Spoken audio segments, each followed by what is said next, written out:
dashur shikues, mirëmbrëma dhe mirë se takohemi në Lifestyle magazinën tuaj të preferuar Carpe Diem. Shtatori mbaroi me një sër manifestimesh nga sfera e kulturës dhe për këtë rast sonte në studio kam dy bashkëbiseduese, të cilët janë dhe fajtore për organizimin e tyre. Dhe viteve fundit japin një mund të jashtëzakonshëm për promovimin e kulturës shqiptare në vend. Është drejtoresha e Qendrës Kulture Informative, zonja Selmine Purini, dhe Anita Letifi, PR dhe udhëheqëse marketingut në teatrin shqiptar në Shkup. Mirëmbrëma dhe mirë se erdhët në studion e Carpe Diem. Mirë se gjetëm. Mirëmbrëma. Gjetët kohë pak që të relaksoni, si filloi dita juaj sot? Po si që peshe, si erdhëm në shpejtësi me telefonatat shumëta, po i arritëm edhe mbrimën kohë. Ndoshta nuk është shumë e dukshme kultura, në opinionin e gjerë, por njerëzit që janë në kulturë kanë vërtet jashtëzakonisht shumë punë. Aq më shumë, besoj zonja Selmine, shumë më tepër se unë, po edhe unë jo më pak. Orari jonë nuk mbaron ora 4:30, sepse ngjarjet kulturore janë gjithmonë në mbrëmje. Në veçanti në këtë muaj të shtatorit, kur gjithçka ishte shumë e ngjeshur nga ngjarja në ngjarje, nga organizimi në organizim. A jeni në vrap me kohën, koha moderne a dikton një lifestyle të ndryshëm, tani më motivuat më njerë për një pyetje tjetër? A arrini që gjithçka të jetë në kohë? Mundohemi t'ja arrim, mundohemi që kohën të shfrytëzojmë në maksimum për punë dhe për të gjithë aktivitetet që i organizojmë si institucion, që të organizohen në kohë, të bëhen në mënyrë të mirë, po mundohemi t'i arrim. Anita? Jem fare sinqert, ne ende nuk jemi respektues shumë të denjë, jo vetëm ne, nga ajo anë e skenës, po në përgjithësi si Ballkan, ne nuk jemi respektues shumë të madh të mëdhenj të termineve dhe të kohës, ne ende jetojmë në kaos, por përsëri rezultatet i kemi sikur s'ka ndodhur asgjë në atë pjesën kaotike. Ka kohë që në Carpe Diem deshta të hapim një debat rreth manifestimet kulturore në vend, dhe Teatri Shqiptar dhe Qendra Kulture Informative mbajnë primatin. Normal, sa ju si spektator jeni të kënaqur prej manifestimeve kulturore në vend dhe evenimenteve të ndryshme? Nëse kthehemi pak më herët në kohrat kur nuk kishte manifestime kulturore në qytetin ton, tani pas disa viteve mendoj që gjendja është dukshëm e përmirësuar, por nuk do të thotë kjo se unë si spektatore jam e kënaqur me atë se çka ndodh në qytetin ton. Nëse e marrim si qytetin e Shkupit, atëherë kemi shumë manifestime që ne si spektatori vizitojmë, manifestime të ndryshme që ndodhin në qytet. Nëse i numërojmë, për shembull, është Tingujt e Qarshis, është Bella Noqës, është Nata e Verës, është Bira Lendi, nëse themi, atëherë në qytet organizohen shumë manifestime, kështu që edhe si spektator jam e kënaqur. Por kur kthehem në anën tjetër çka ndodh në komunitetin ton si shqiptar, aty atëherë dukshëm që kemi nevojë edhe më shumë se kaq sa organizohen dhe bëhen manifestime të ndryshme. Mendoj. Në lidhje me Selminën, pikërisht ajo ndarja në etni, ose nëse mund t'i ndajmë ngjarjet kulturore të organizuara nga artistët shqiptar apo për artistët shqiptar, vërtet janë në numër të pakt, edhe pse Selmina me punën e vet, se tani mos i japim vazhdimisht komplimente njëra tjetrës, ka bërë një bujë nga momenti që ka marrë menaxhimin e Qendrës Kulturore Informative. Ndërsa sa i përket teatrit shqiptar, premierat në teatrin shqiptar kanë qenë konstante, nuk është se në ndonjë vit janë shuar ato. Dihet programi vjetor i teatrit, ndonjë vit më shumë premiera, ndonjë vit më pak. shpresoj se në vitet e fundit po bëhet një tentativë për të shtuar numrin e reprizave, sepse ishte evidente një pjesë pak më, të them, më e stagnuar e teatrit në aspektin e reprizave. Kjo është ajo që mund të shtohet në teatrin shqiptar, sepse premierat gjithmonë kanë qenë ato të programit vjetor që janë realizuar, por që nuk kanë përjetuar shumë repriza. Lufta jonë aktuale është të shtojmë numrin e reprizave, gjithsesi të shtojmë numrin e publikut, se reprizat ne mund t'i vëmë në repertoar, po kot është nëse sallën e kemi bosh apo me numër shumë të ulët të publikut. Do të fillojmë me Tingujt e Qershis, javën që lam pas mbaroi. Sa ju personalisht jeni të kënaqur me pjesëmarrës, cilat janë komentet të cilat arritën deri tek ju? Sa ju personalisht mendoni se arritët qëllimit këtë vit? Është një manifestim i cili daton 9 vite, por ja që nga 2010 është në udhëheqësinë tuaj. Jeni të kënaqur nga organizimi si vjetshëm?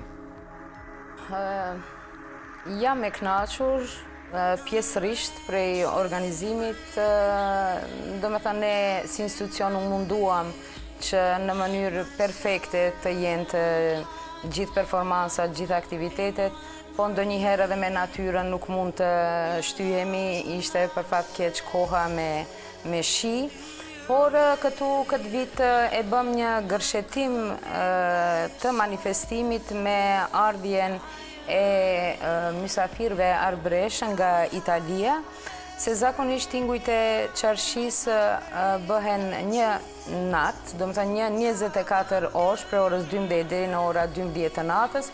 Këtë vit e bëm pak më të zgjatura, i cili manifestim zgjati plot 7 ditë. Këtu kishte performansat të ndryshme, aktivitete të ndryshme. Cilat ishin ato që ishin më të vizituara? Po, normal më e vizituara ishte koncerti i cili u mbajt me Elitën 5, me bendin Pepe Mariti, bend që arbresht nga Kalabria që ishin mysafir, edhe me Albinako Dance, po për shkak edhe pak të kohës, por si më e vizituar ishte ajo, po nuk do të kisha thënë se edhe sofra shqiptare ishte mjaft e vizituar, ajo më u bë edhe si traditë e këtij manifestimi. Të gjithë aktivitetet ishin të vizituara, por edhe të mirë pritura nga qytetarët. Tani si institucion e lëm edhe vetë qytetarët të komentojnë se sa kanë qenë të kënaqur. Mbyllëm disi vetëm në Shkup. Ngjarje kulturore fatmirësisht ka ndodhur shumë shpesh në këtë periudhë në Tetov. Aty dhe deshta të fillojmë që të shpërngulemi, do të gjatë Tingujt e Qershis në Shkup, në Tetov të premten filloi festivali teatrora. Anita, ti ishe pjesëmarrësja atje, si kalove ti dhe cilat janë përshtypjet e tua nga festivali në Tetov? është festivali i tretë me radhë, po unë rastisht ndonjëherë për shkak të moderimit bëhem edhe pjesë e organizimeve. Publiku tetovar është i jashtëzakonshëm, domethënë në 3 vitet që po zhvillohet festivali teatrove, ashtu sikurse kur ishte edhe një mbrëmje operistike organizuar nga shoqata Artal, ashtu siç ndodhi me baletin e Kosovës, domethënë Tetova ka një publik të jashtëzakonshëm edhe një publik që gjithashtu meriton sa më shumë ngjarje kulturore, ashtu siç po tentojmë ne në Shkup vërtet të kemi përmes qendrës kulturore informative, përmes teatrit, përmes shoqatave të ndryshme dhe organizimeve të ndryshme që ndodhin. Jo që edhe qytetet tjera tona nuk kanë pas ngjarje kulturore, por Tetova si një qendër me 2 universitete, edhe Shkupi kuptohet që mbajnë primatin në numrin e ngjarjeve kulturore dhe cilësinë e tyre gjithashtu. Sa mendoni se ofrohet dhe kvalitet kur bëhet fjalë për manifestimet kulturore? Do thotë sa mundni ju ta matni, apo do thotë suksesin tuaj, me çka e matni ju? Do thotë e matni me pjesëmarrjen dhe vizitën e publikut, apo dhe kvalitetin me atë që ofrohet? Do thotë sa rëndësi kushtoni ju dhe këtu do të ndalem më shumë tek manifestimet që organizon Qendra Kulture Informative, sepse Teatri Shqiptar ka repertoarin e vet. Do thotë sa ju fokusoni te kvaliteti që të servoni publikut? Sa fokusohemi tek kvaliteti, po edhe si institucion, njëjtë si edhe teatri, edhe institucioni, edhe qendra kulturore informative ka programin e saj vjetor. Dhe ne si qendër mundohemi që realizimi të jetë adekuat. Por fatkeqësisht është një numër shumë i vogël tek ne që konkurohet me kohë. Ne prej tani e dim që në shtator të 2015-ës përsëri do të mbahen tingujt e Qershisë. Kështu që interesimi i artistëve është shumë i vogël kur duhet që të konkurojnë dhe të marrin pjesë në çfarëdo performance që ata ofrojnë. Ne mundohemi, për shembull, ja këtë vit, shtator 2014, tingujt e Qershisë, me projekte jenë afruar vetëm dy artistë. Do të thënë vetëm 2 projekte kanë ardhur të konkurrojnë për pjesëmarrjen e tingujve të Qershisë. Dhe pas gjithë atyre apeleve dhe pas gjithë atyre thirrjeve që të konkurojnë, jo vetëm për tingujt e Qershisë, por për të gjitha projektet që qendra i ofron, ose qyteti i Shkupit që i ofron, ne kemi mungesë të paraqitjes së konkurrentëve. Nuk e di ku është arsyeja. A mendoni se qytetarët dhe artistët kanë ndonjë mosbesim, apo janë pak skeptik, apo frigohen, mendojnë se nuk e kanë atë vetbesim, se duhet pasur dhe pak vetbesim? Ndoshta ende mendojnë ose nuk i besojnë institucioneve, mundem me thënë, por interesimi është mjaft i vogël. Si i zgjedhim ne, do të thënë kemi një matje të qytetarëve, të rive tani na ndihmon shumë edhe rrjetet sociale, aty veçmë është ku është interesimi më i madh i të rive, i grup moshave të ndryshme. Kështu që në atë mënyrë ftojmë mysafir dhe e formojmë programin me një komision që është në qendrën informative kulturore, e cila përbëhet prej këngëtarëve, prej piktorëve, prej shkrimtarëve dhe mirret parasysh se kush do të prezantohet në vitin e duhur në programin i cili prezantohet për tingujt e Qershisë. Anita, atëherë ti si PR eksperte, çfarë mendon... Pa ekspert. Okej, si një PR e suksesshme. Çfarë mendon si mund të arrijmë që sa më shumë artist ku ka mungesë komunikimi, do thotë të arrije mesazhi për një apel më shumë artistë të marrin pjesë të konkurrojnë për projekte të ndryshme nga sfera e kulturës? Ku mendon se ngecim? Ku ngecim? Ndoshta shumë pak informohemi, pikës pari. Për shembull, ne informohemi shumë, po nuk informohemi për gjëra adekuate. Keq informohemi, po ose keq informohemi, ose pak lexojmë ndoshta shtypin ditor. Ndoshta edhe kjo mund të jetë sepse më me rëndësi kemi të shohim se çfarë ka në ndonjë portal, apo në Facebook cili është krye titulli. Dhe rrallë dikush i lexon ato konkurset apo shpallje publike. Aty janë zakonisht informacionet më të thukta për aplikimet. Po nisim nga Ministria e Kulturës, duke qenë në teatr, jo rrallë më cingron telefoni edhe për veprimtaritë e tjera të Ministrisë Kulturës, të botimeve, apo të muzikës, apo nuk e ditë festivaleve, deri kur është afati. Unë e kam për obligim të ndjek afatet për institucionet nacionale në kuptimin e dramës, pra teatrit, po shpesh bëhem informator edhe për lëmit e tjera. Për artistët, për shembull. Për ata tash eksperte, shef? Ose në cilën gjuhë duhet jetë aplikimi, që s'kan pak faj, diku edhe ngecin. Ka ndryshime nga viti në vit, këtë vit edhe ligji për kulturë ndryshua, edhe mund këtë ngecje, por si do qoftë, artistët shqiptarë nuk janë shumë këmbgulës. Në teatr, artistët Maqedonas vinë me portfolio të plot, me aplikacion të plot, të mbushur nga ana e tyre, me të gjitha nënshkrimet, me të gjitha dokumentat, pavarësisht se teatri shqiptar a do të aplikojnë Ministrinë e Kulturës me projektin e tyre ose jo. Kjo më pak ndodh. te artistët shqiptarë. Dikush do të na e zër për të madhe, thonë se kanë qenë të refuzuar, kanë provuar 1 herë, 2 herë dhe janë refuzuar. Edhe kjo mund të jetë një prej arsyeve. Ajo që theti mos besimi, po. Por, sidoqoftë, këto janë rregullat. Duhet aplikosh, nëse përmbush kriteret dhe nëse ke fat, besoj se dhe komisioni, besoj që ka punë në seleksionim. Po zonja Sermine vazhdimisht ka bërë apele.